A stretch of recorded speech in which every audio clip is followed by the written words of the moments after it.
Have you ever had that feeling that you bought the wrong car? That might be this one. Watch it slipping. Oh, now it's misfiring.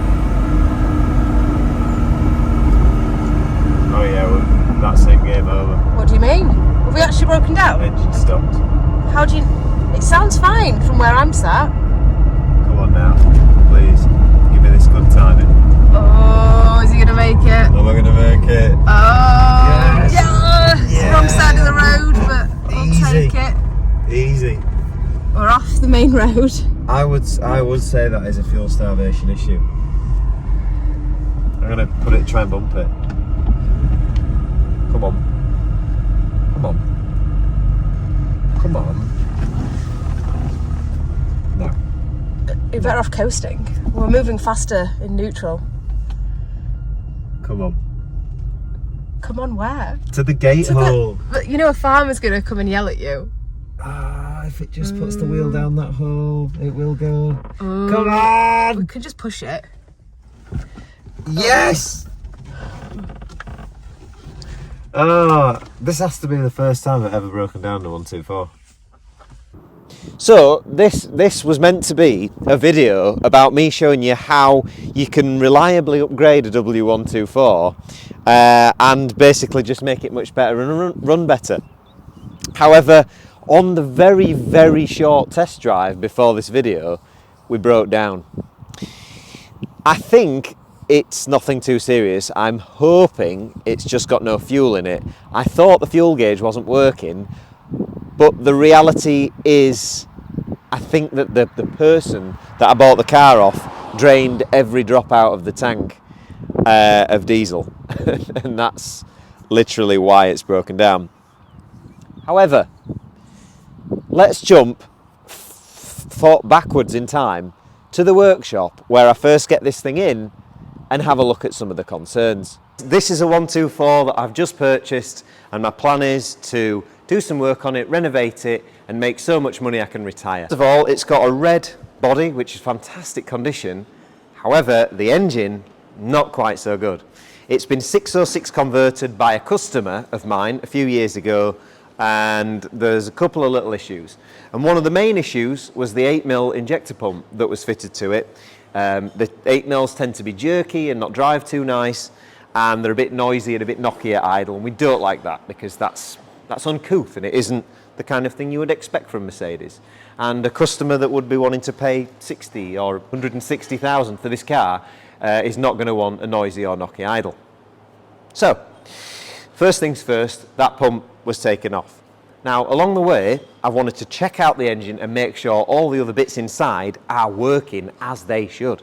So, things like the pulley not been spun on the crankshaft and all those other little bits and pieces.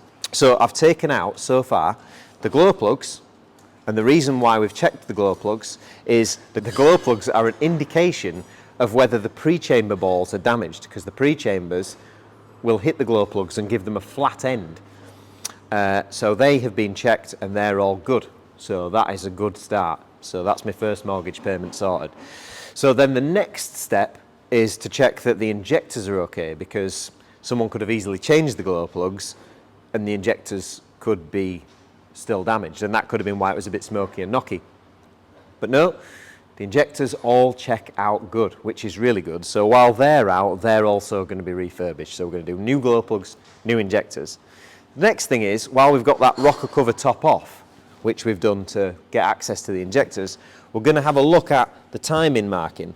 Now you can see that I've got this currently set at just a little before 10 degrees because this is getting a 6mm pump.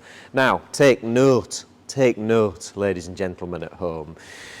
When installing a 7.7 or an 8.5mm pump, we usually say 11 degrees after TDC. However, I've found that the 6mm pumps, mechanical builds, with a 16-degree internal offset in the pump, work best at 9 to 10 degrees after TDC. So slightly different timing for them than the 7.7s and 8.5s. But that doesn't apply to the EDC because they have a different internal timing offset. But I'm sure a lot of you experts out there will know that. However, if you just do what I've said, then you'll be fine.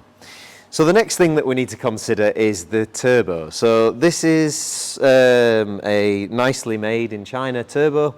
I have no idea what it represents or what it is capable of, but what I do know is it has a manifold adapter, and that manifold adapter is likely to break, as all fabricated manifold adapters do. Now, this isn't a criticism at the person that owned it before. This is just stating the absolute obvious. Actually, that looks like it has been repaired already. So those little M8 bolts that are in there, these bad boys, they'll snap off, and this thing will crack across there. And then obviously, you know, when that happens, my house dreams, my retirement fund, boating in the Bahamas, it's all gone. So this needs to be done right. Cast adapter or a billet manifold adapter, and that's going to sort that, and it's going to last. You're going to have a happy customer, the person that buys this. So the next thing, let's go over to the bench and have a look at some of the other bits that are going to leave you at the side of the road, and it's going to destroy those pension and retirement dreams. Come on. So first up, this is the nemesis, not the bin. This bad boy here. So this is a plastic impeller water pump which I've removed. Now that water pump, we can't say it's unreliable because it's probably been on there since 1998 on the engine, not the 124. And it has a crack directly through the plastic impeller, as they all do. And normally they last for quite a while with a crack and then eventually they split. So that's going to get upgraded to an aluminium water pump which we sell. Buy that now. Again, it's going to help me get onto that island. So the next thing here is the 3-piece tensioner, and this was rattling like crazy. It's got a completely worn out upper bush. The bearing in the pulley's not too bad. We could save that. We could actually potentially save that, you know, put that towards your electricity bill. And then we've got the glow plugs, which we've already discussed. We're going to replace them just as course of practice because they wear out. The injectors, we are going to give them a rebuild. There is nothing wrong with them, but I'm going to rebuild them anyway. And then this is a very important point, the injector pipes. We're not going to replace them.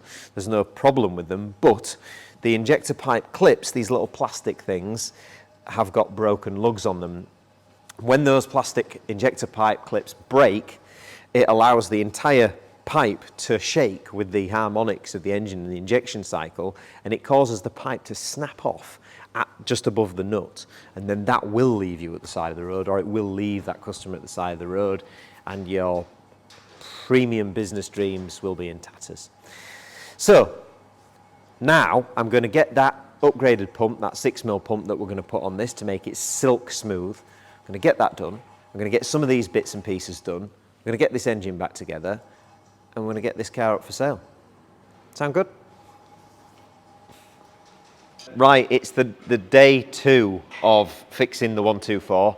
So my hopes and dreams of retiring on a massive money pot made from this car are shattered, completely gone by this point, because I keep seeing things and going, well, I should fix that. Well, I should fix that. And that escalates and escalates. The problem is, when you live and work in here, which is full of 606 and W124 bits, it's really hard not to just go to the shelf and go, put another bit on, put another bit on. So now I had ideas, I had dreams of this car being sort of, I don't know, maybe 12, 15 grand. It's going to have to be like 115 now, I think. Let's have a look at some of the bits that are fitted. I've tried to keep it as sensible as possible. So come closer in. I do have a little bit of B-roll that I'll share. So the pump is now fitted. That is a 6mm 100cc with a high lift cam fitted, so I can squeeze the most out of that 6mm. Yes, you can get higher cc, but no, there's no gain from it. Now this little weird contraption that you see here is not what we would normally have as a throttle cable system, and what I've had to do with that is I've had to weld this little bracket on, because originally, where is the throttle cable? Oh, it's there. This is obviously all made by the chap that used to own it. He'd had the throttle cable threaded through here and clipped onto there. Now, it only had that fixing point where this bracket was mounted. So over time, that would have eventually come loose, and then you'd have ended up probably with no throttle. So I've taken that off, welded it, new gasket. I could have just fitted one of our throttle cable kits, but that would have meant reversing everything he's done with that cable, and there's just literally no need. Little weld on there, and that's fixed. What else have I done? Belt, because the belt was perished. Water pumps on. 3-piece tensioner kit, so the idler, the rocker, and the pulley wheel has been changed. Note, I have not fitted a smaller water pump pulley. There is a reason for that. One is obviously to increase the profit of my pension fund. Two is it doesn't need it. 124s don't have overheating issues like G-Wagons. I've also fitted the new injectors. I've fitted new injector washers.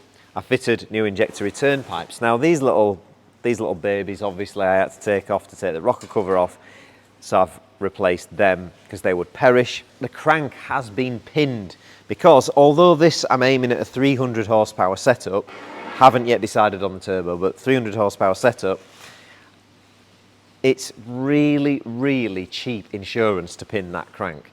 I've seen stock cars with pulleys come loose.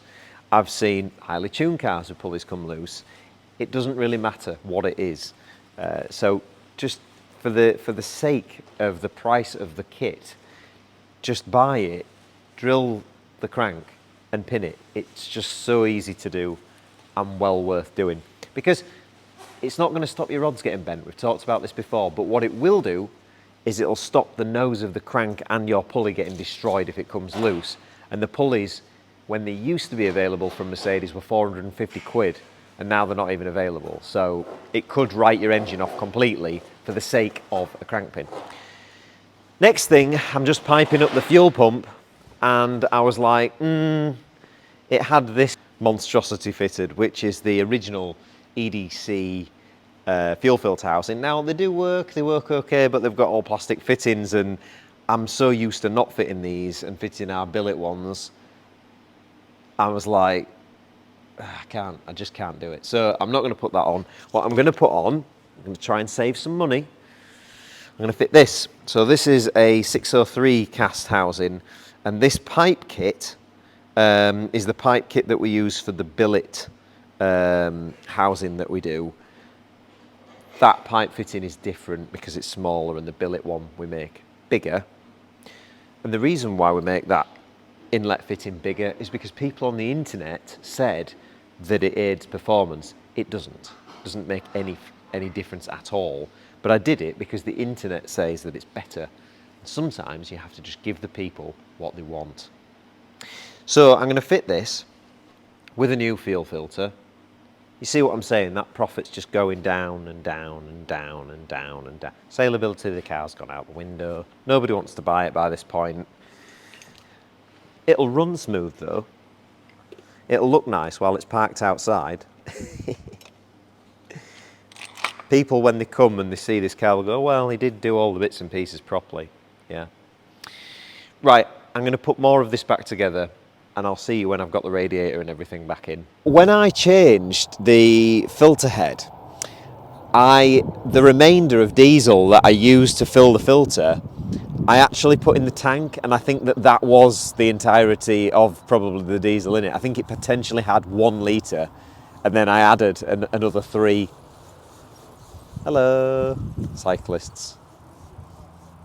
They're making good progress, aren't they, on the push bikes? They're not breaking down because they've got no diesel. Any chance of, can I, on the back? Like Brokeback Mountain? Brokeback Mountain. On the way to the petrol station. Oh shit. Anyway, so yeah, I think that was the only fuel, and the radiator that I'm about to put in the next clip, I probably don't. Stay with us. Go on, do it. Accelerator pedal. One on the right. Yeah, is that right down? Seriously, is that right down? Oh God. There's like another 20 mil of travel. Yeah, that's not going to work. I need to fix that. Common issue on these builds, mechanical pumped 606s. As you've just seen, or as I'll show you, the throttle lever doesn't have enough throw. Now, if you don't get maximum throw on the throttle lever, there's a few things you won't get. You won't get the full CC from the pump, and you won't get the full RPM from the pump either. So it really counts to have that full throttle lever throw. So this is where the cable went onto this top linkage here, like this. And when the throttle pedal was fully depressed, from memory, I think it was about here, and obviously we want it to go right to there. So what I've done is I've screwed in another ball joint down here. This is a 6mm ball with an M5 thread, and basically what I'm going to do is put the cable on that lower one. However, we have a problem straight away. This, if I move it, you can see it's hitting the spring. You can see the back of that ball is hitting the spring. So that's not such a big deal. We can grind that down. If I move it to the maximum position, it's pretty close to the head. So I'll need to just bend that lever over a little bit. And what you can see as well, if you actually just look at this here, this mounting position on the pump, you can see the pump is already leaned quite far over away from the engine, making as much room as possible between here. Now, this is a really common mechanical pump fitment issue with the 606, and that's why I stress in the pump fitment videos that when you mount your pump, it needs to be as far out as possible. So obviously when I was presented with that, I wasn't surprised. I was just like, if you notice, a lot of our crate engine builds, they all use hybrid pumps, or the last maybe 6 engines have used hybrid pumps, because when we machine the front off the injector pump and we put a billet front end on, we actually cant the pump over, similar to the late RS203s and EDC pumps. They actually lean further away from the engine, and it gives you that bit more clearance. Don't get me wrong, it can be done like this, it's just a bit more fiddly, it takes a little bit more time. So I'm going to fiddle, take more time. The money is washing down the river. It's gone. It's gone, lad. Yep. Right, new problem. Obviously, you can see this intercooler is not one of our intercooler setup. If you look at the way that the pipework's been routed, you can't get to these clamps with the radiator in place. Well, you might actually be able to if you fully take the bumper off, but that's not exactly ideal. So I thought to myself, will I ever need to get to the clamps? Well, obviously with an intercooler setup and the engine that's twisting, your pipes can potentially work their way off.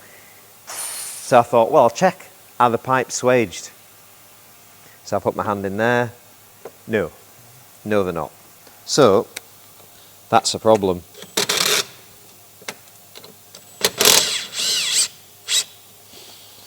Let's have a look in there.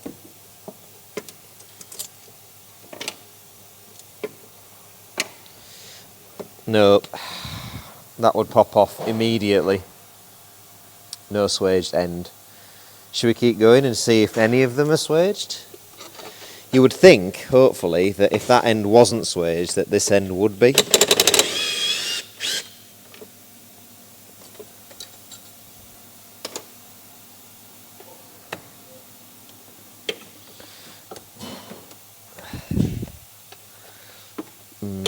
Probably aren't going to be able to get in there, but I'll be able to feel in there. Put a mark on the pipe, so I know roughly the placement. No swage on the end of there, so if you put any boost pressure into this setup, that one would have blown off, or that one would have blown off. So that ain't going to work. Next pipe down, exactly the same. There's no swage on that either. The joys. So, the thought, the dream of profiteering, gone. This is going to need an intercooler kit putting in it. That is a total waste of time. This pipe work is a load of shit. This is all stuff that is going to leave you at the side of the road. It's going to embarrass you if you get in a race. It's going to leave you with a pipe blown off, and I just can't do that. So no, it's going to have to have one of our intercooler kits. Bummer. Have you continued? Yeah. Are you having fun? Yeah. I have no idea why I bought a car that had already been converted, because it's all shit. It's all shit. It's shit. It's fucking shit. What was that? It's really good. And you're really proud of someone's hard work. I was really nice at first, and I was like, no, he's a nice guy, blah, blah, blah, and everybody makes mistakes, for fuck's sake. Every single thing. The problem is, because I'm selling it, I can't really cut a corner, can I? The issue is that when somebody does this at home and they're just flogging it, it doesn't matter. Let's have a look at the issue then. So the reason this is now all completely in bits, and it was only meant to be a pump swap, is I keep finding more and more problems, and this is the one that I've just found. So these are the boost lines that I've taken, the boost hoses that I've taken off. And can anybody see the obvious problem with those? Would you like to say the obvious problem? They haven't all been swaged? Correct.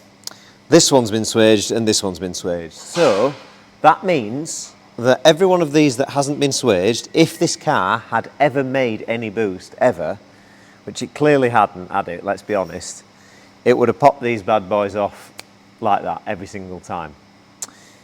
So that leaves me with a few concerns. One concern is obviously I have to sort this now and put an intercooler system into it. Yes, this is another point. Look at this. So this is the intercooler that I took out. This is an Apexi intercooler. I've no idea how old it is, but look at the fins. They're absolute trash. Look at that. Wow. You can literally just, there is literally nothing to them. So that is absolute scrap. So the pipes were scrap, the intercooler is also scrap. We've got a nice assortment of coloured hoses, scrap. Why are the hoses scrap? Why are they scrap? Because I'm in a bad mood with them.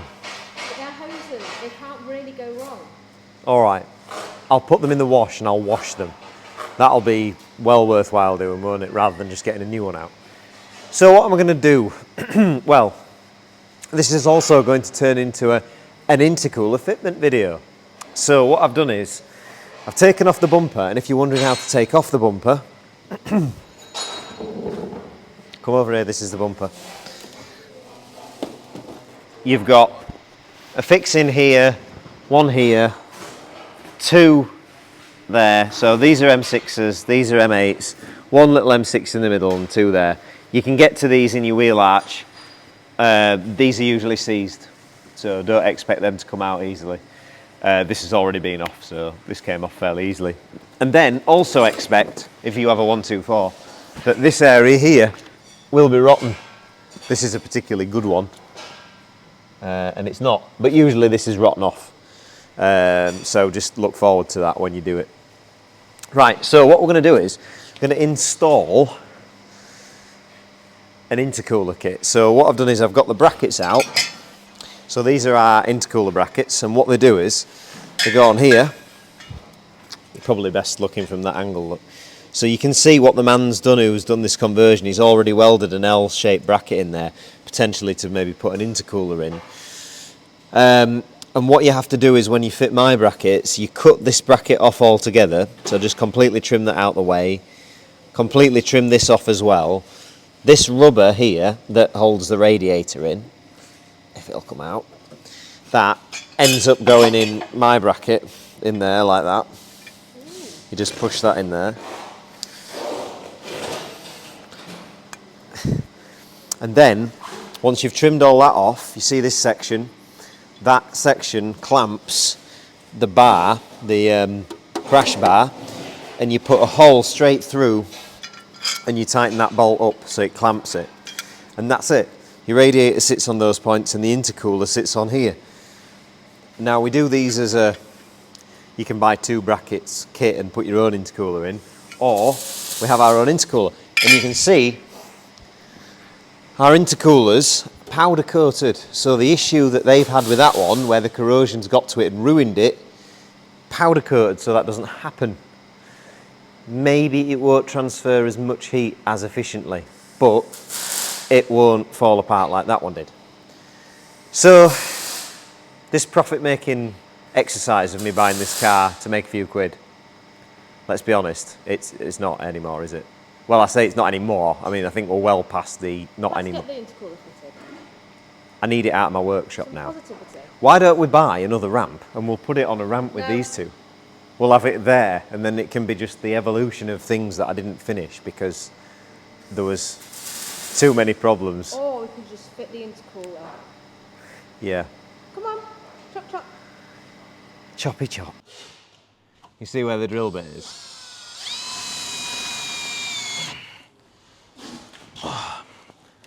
This is much easier on a ramp.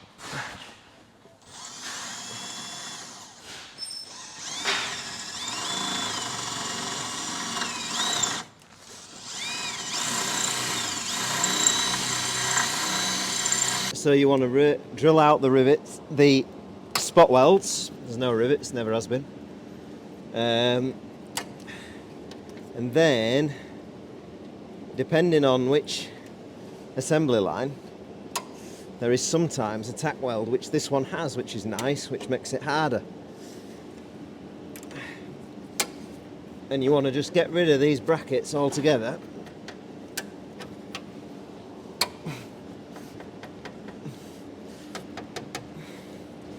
And they're not easy to get off, they're a twat, which is why people don't generally do it properly. But it'll take you, with a grinder and a drill, it'll take you maybe half an hour, something like that, once you've got the bumper off.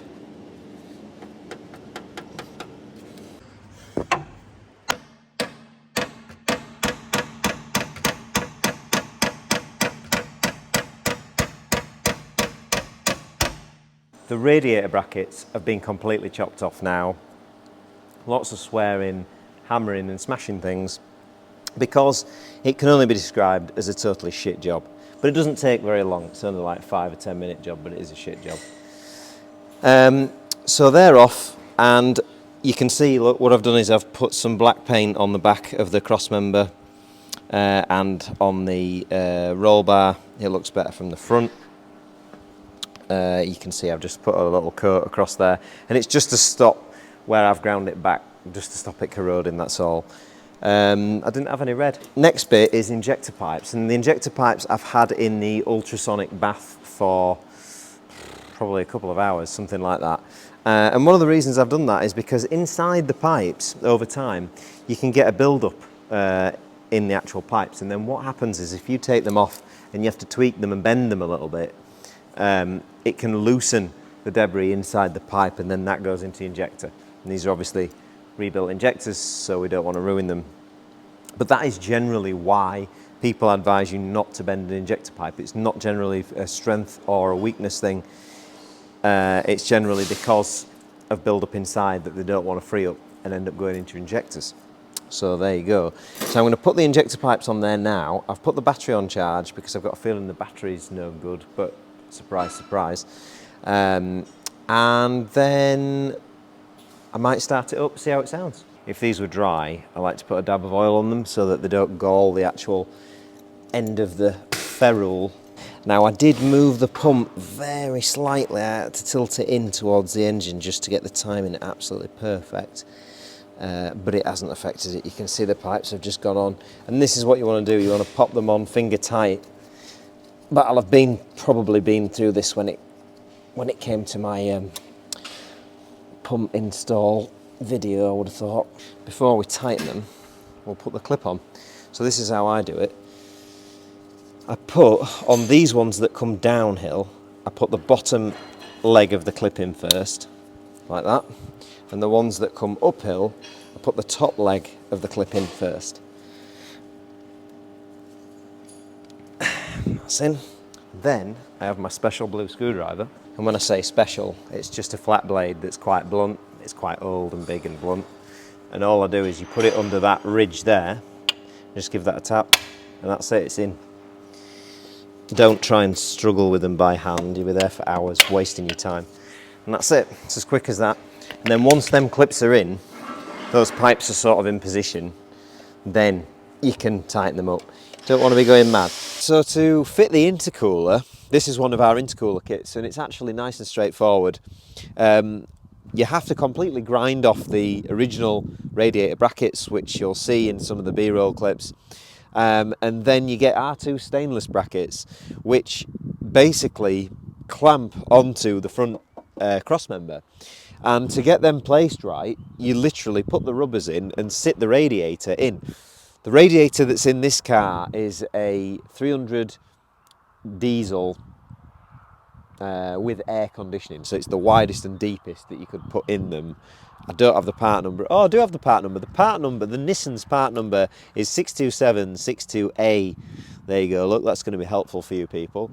And yeah, so that radiator helps you centre the brackets. Now, you don't have to have that radiator. You can have the normal 300D and still use it with our brackets and stuff, but you can't have the smaller engined version where the radiator is smaller that way. They're just crap anyway. If you do have one of those, don't embarrass yourself and show anyone, throw it straight in the bin. So next up, we've got the brackets centred. The intercooler can move left or right. It's on like sliders. So you centralise that, get that all fitted. Next up, after I'd fitted all the intercooler and its brackets, we moved on to the turbo setup. Now, the original turbo setup that was on this was a Chinese, going with the theme, I think, of trying to do it as cheaply as possible. I think that the problem is, the guy that I bought this off, he actually was the true man that can profiteer, and I am not. This is our recovery team. The recovery team has arrived. Where was I? Oh yeah, I was talking about the manifold. So I took the original manifold off and that terrible adapter that looked like a bird had shat on it from a great height. I'm criticising the guy because I'm broken down at the side of the road in a bad mood. He was probably a nice guy, there's no need for it. Hello, recovery team. Hello. I think it broke, yeah. We've both got broken cars now. Oh, yeah. There's a bit. Oh, you've brought. What's that for? That should be cleaning up, I think. It has a fuel filter, so that'll be fine. Will that fit in there? Kind of. Kind of. Oh, this is the waste oil funnel, by the way. So, wow, there's a lot of dirt actually stuck to it, isn't there? I did give it a good wipe out as well before. It looks like it's been for a trip to the beach before.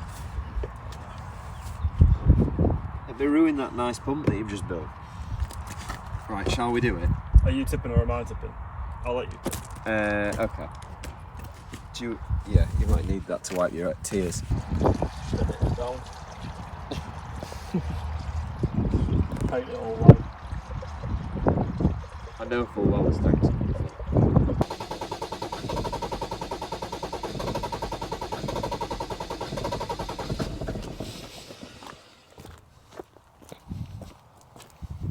It's trying. What was the still not loads? No, just small amounts bubbling. It was quite a bit. If you look down there where it's all dribbled down, and there's tons of it.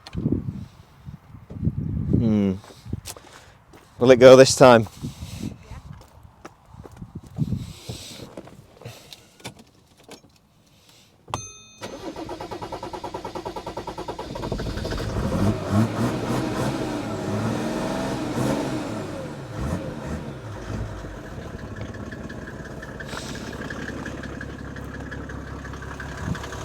Hooray!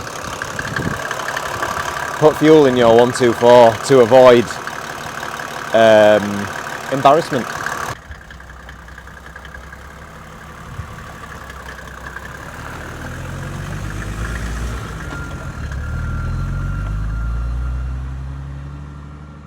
Yeah. This is the gear knob that the vehicle came with. It's amazing. So when you put it in reverse, you push it across and you lift it up and it comes off, which is good. So you have to grab hold of that spike and yeah, that's how you do it. So let's conclude. The engine bay looks fantastic and I've put lots of parts on it. There are some other minor issues with the vehicle. We know the fuel gauge doesn't work. However, if you buy this car from me, it will have fuel in it. Right, so I made this list as I was going along because I thought it might be quite useful for everybody to see the bits that I've actually had to put on it. Now, bearing in mind I bought it thinking it'd probably just be a pump swap, so I was thinking vac pump gasket, inlet manifold gasket, and obviously the pump swap. However, no. So what have we got? Pump build, injectors, injector washers, 3-piece tensioner kit, water pump, auxiliary belt, glow plugs, filter head, filter pipe kit, rear fuel pump bracket because it didn't have a fuel pump bracket on it, vac pump gasket, injector pipe clips, they were all broken, that would have broken down the side of the road, rocker cover gasket set, intercooler kit, the old intercooler was rotten as you saw in the video, and no swaged pipes, it wouldn't have even ever made any boost. W124 top hose because it had a cobbled together hose, they're no longer available, you can't have one if you want one.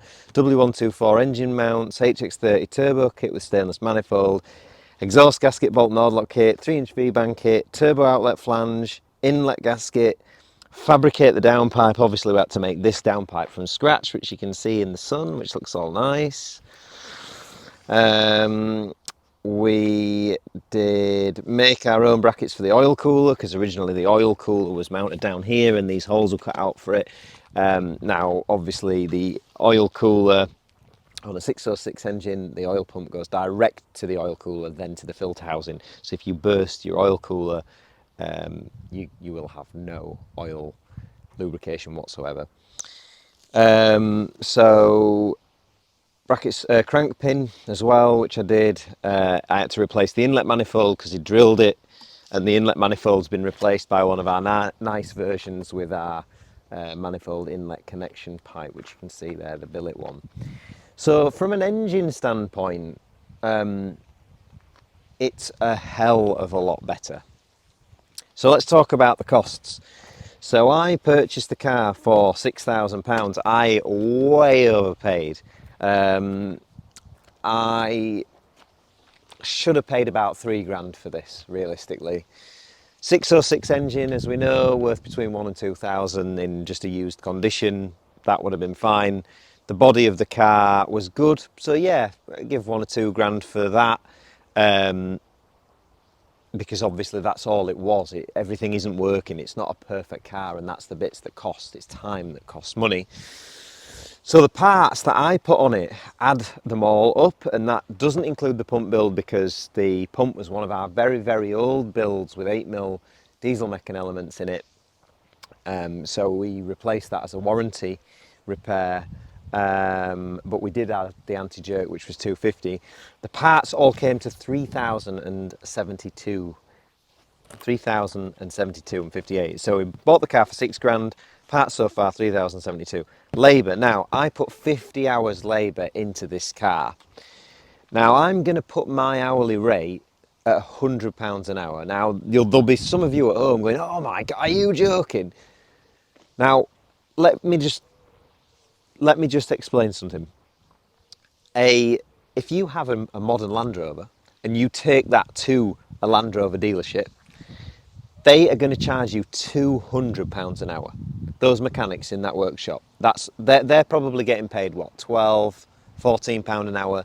The dealership are going to charge you £200 an hour, and they're changing your oil filter, your fuel filter. They're not doing anything clever, complicated, or anything like that. £200 an hour. For the £100 an hour that this has cost, you've got TIG welding skills, you've got pump building skills, you've got engine building skills, you've got knowledge about a vehicle, this is going to break, that's going to break, years of experience. You aren't going to get that from many other places, are you? You aren't going to get that combination of skills. So for £100 an hour, I would say that's damn cheap. CNC, 3 big CNC machines in a workshop, and you're charging £100 an hour. Do you ever see a CNC machine in a big Land Rover dealership? Do you ever see a TIG welder even, or even the skills required to TIG weld? No. So £100 an hour I think is cheap. So the labour comes to £5,000. That is like, that's the kicker. So if we add all that up, we've got £14,072 in this car, and it still needs bits. It realistically needs a clutch. it realistically needs its gauges fixing. It needs the fuel gauge fixing, needs a few other bits and pieces. So it is what it is. I am very bored of it. I aren't going to keep going through it, I don't think. If somebody wants a nicely engined 606 with a good non-rotten body, with a few other little jobs to fix, this might be the car for you.